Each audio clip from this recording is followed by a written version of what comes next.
Okay, a few of you have noticed that I haven't been using the GoPro, and I've pretty much exclusively been using the DJI Osmo Action for the second half of 2021.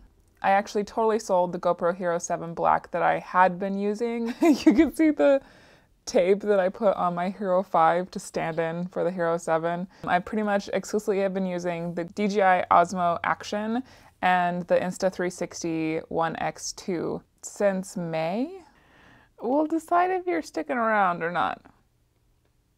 Well, my relationship with GoPro didn't start off on the greatest foot in the first place. I waited as long as humanly possible before I made the switch, and I finally bought the GoPro Hero 7 Black in 2019 after I did the Canada trip with Carl. And Carl had bought a Hero 7 right before the trip, and so I was editing his footage next to my super old 1080p, not stabilized at all, Contour Roam 2 footage. And that's the thing that sold me. The first trip that I used the GoPro Hero 7 on was my trip across the Magruder on my Triumph Tiger. And I don't know how many of you would have noticed because I worked really hard to compensate for it, but half of my footage from the Magruder trip was not usable and was totally corrupted by the GoPro itself. Not the best first impression as a user. I spent an obscene amount of time learning about different codecs, testing different kinds of SD cards, and finally got to a point where I could use on average 70% of the footage that I shot with the Hero 7, not because it was corrupting as many files anymore, but because it would just freeze all the time. Didn't matter if it was a fresh battery, a half-dead battery, didn't matter what temperature it would just freeze. Even in the ideal conditions, it was unusable 30 to 40% of the time. And then it would corrupt its own files in the process of recovering those files after it had froze. I didn't address these frustrations in the videos because it didn't seem appropriate. It didn't seem like it added anything to the story I was trying to tell during those time periods, so I just learned to work around it.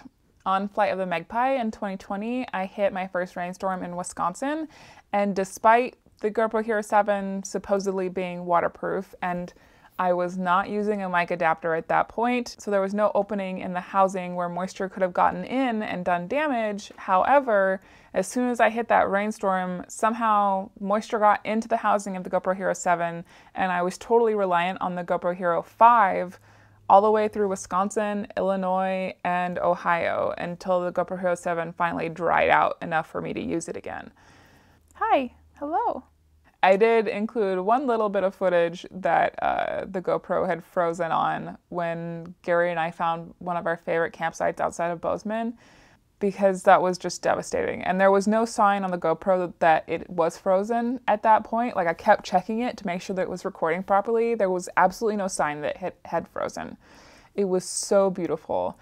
And to come home and review the footage and find that all I had was a handful of frames at the beginning of that ride was absolutely devastating, and was the beginning of me thinking, I need to find an alternative. I can't live with this anymore. So over the winter, I talked to Chris from Scrambler Stories because he had been using the Osmo Action. You're too lazy to Google it yourself. And kind of picked his brain about it, and he convinced me that it was worth at least buying one to experiment with as my handlebar camera. So that's when I bought my first Osmo Action, purely as like a better handlebar cam because it was more stabilized, obviously, than the Hero 5. And well, the trip in May was the final straw for me and the GoPro Hero 7 Black. If you haven't watched that series, when I got to the eastern half of Oregon and met up with my brother, we rode through rain for 3 days.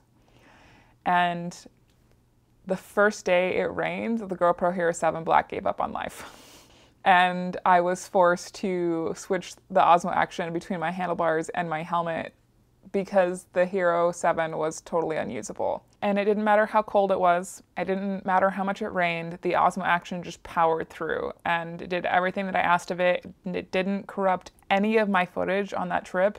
Every shot that I have from the Osmo Action worked as expected, and there's so much footage from the GoPro Hero 7 that was corrupted, and then like the whole 4 days that it was just unusable while it was raining. And that was the end of it for me in the GoPro Hero 7. I was so done. You know, for context, I wasn't using a mic adapter on the Osmo Action either. I wasn't using a mic adapter on the GoPro Hero 7 Black. Both are claimed to be waterproof cameras, but somehow the Osmo Action powered through everything, and the GoPro Hero 7 just would not work when I needed it to. And yes, maybe I have high expectations of my action cameras, but that's why I have action cameras, because I have high expectations of capturing moments as they're happening in an action environment. So after the trip in May, I reset everything again, keeping in mind I had also been making sure that the firmware was up to date, reset everything multiple times thinking that it was a glitch. Yeah, it's in the past now. I sold the GoPro Hero 7 Black and I bought another Osmo Action. So I have two of these babies, and I got the Insta360 One X2 in September. And that combo of the two Osmo Actions and the Insta360 has been so good. I'm so much happier now. And having taken the Osmo Action on multiple trips now, been through multiple rainstorms, really hot weather, really cold weather, the Osmo Action has worked for me through it all, and I cannot sing enough praises for this camera. And also, in my opinion, the rock-steady stabilization of the Osmo Action is just as good as the stabilization in the GoPro Hero 7 Black. And also the mic adapter for the Osmo Action, so much sleeker, so much better in my opinion than the GoPro mic adapter. My only big complaint about using the mic adapter for the Osmo Action is that there's no way to set the recording levels in camera, which wasn't a big deal at first when I was experimenting with the in-house audio of the Osmo, because I was using a boom mic, and so the mic was like down here below my chin. And it worked fine for the little in-helmet stuff that I wanted to include when I was like at a gas station or parked someplace. I don't often use the audio while actively riding because there's too much going on. It's very distracting for me personally. That's why I tend to do more off the bike talking head stuff in between riding. Although Beard's Bikes and Camping did come up with a very clever solution of using a headphone volume controller between the mic adapter and your recording mic to adjust the recording volume. I have experimented a little bit with that, and I am currently on my audio helmet journey. I am testing out Chase on Two Wheels version of helmet audio, where you mount a Tascam to the back of the helmet and then run the mic into the helmet and record your audio separately. That's an experiment that I'm doing now for the next couple months to see how that goes and see how I like it. I don't expect to be able to record audio like on the highway at all, but I have been enjoying the ability just to say something quick to the camera without having to pull out my big vlog camera. Say if I stop at a rest area or a gas station where I don't actually want to pull off my helmet and all that kind of stuff, I can just turn on the action camera on my handlebars, say it in helmet, have that audio, and be able to use that. That has been really nice. I feel like I've gotten off topic. So I love the footage from the Osmo Action. I especially love the reliability of the Osmo Action over the GoPro. Overall, could not be happier with my decision to switch over to the Osmo Action exclusively. And if you are having an equally frustrating time with your GoPro, maybe think about switching, or at least getting an Osmo Action to try out. They're really cheap, even new, but you can also find used ones for even cheaper. This is, of course, me talking to somebody who does not use my action camera for absolutely everything. I have two mirrorless DSLRs. That is what I record most of the stuff off of the bike with. All right, thank you guys so much for watching. I hope that you got something out of this video. A huge shout out to my patrons on Patreon who make all of these videos possible. I would not be able to do this without them. If you would like to support the channel for as little as $1 a month, you can support me over on Patreon and get early access to videos ad-free before the rest of the world. If that's not up your alley right now, that is totally okay. I appreciate you guys just for being here every single week. You can check out the links in my description for other ways to support me. And in the meantime, guys, question for my end screen crew. If you are a motovlogger, or just if you capture your trips on motorcycles, even if you don't share those on YouTube, what is the camera that you use the most often? And it's totally okay to say your cell phone, but you have to include what model of cell phone you have.